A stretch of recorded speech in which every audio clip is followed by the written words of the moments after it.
pala theme loot bags. Inayos ko na nga pala yung mga loot bags para sa birthday ni Just Just. Merong Jelly Ace, Gummy Bears, Tic Tac, Lollipops, Mixed Chocolates, Kit Kat, Matcha Kit Kat, Strawberry Kit Kat, Toblerone, Musketeers, Hershey's Cookies and Creams, Nerds, Mini Chocolates, at Hershey Miniatures.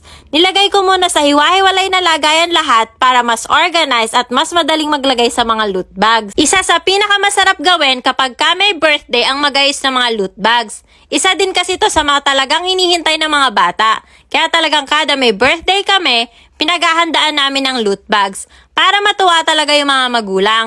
Ay, yung mga bata pala. Pero aminin nyo, minsan talaga magulang ang umuubos ng laman ng loot bags. Sa susunod nga, maghihiwalay na ako ng loot bags pang kids at pang adults.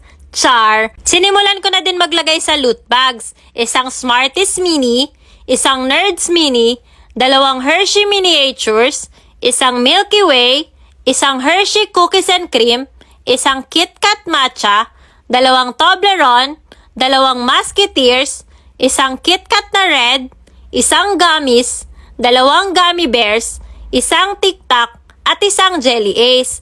Puno na at ang bigat na kaya hindi na ako nagdagdag pa ng ibang candies.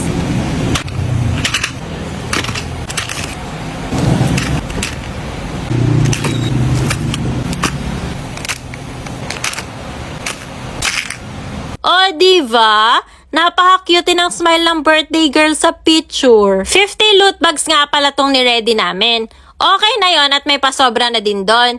Hinilera ko na lang din para sunod-sunod na lang yung paglalagay. Sa Dainy Prints nga pala ako nagpagawa ng loot bags.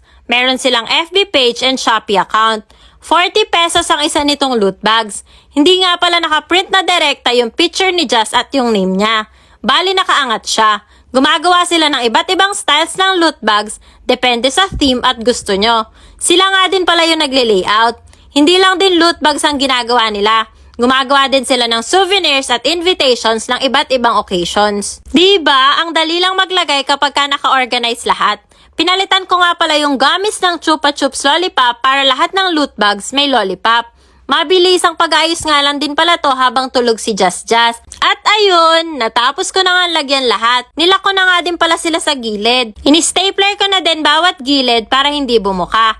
Ready na yung loot bags namin! See you sa birthday ni Jat Jat!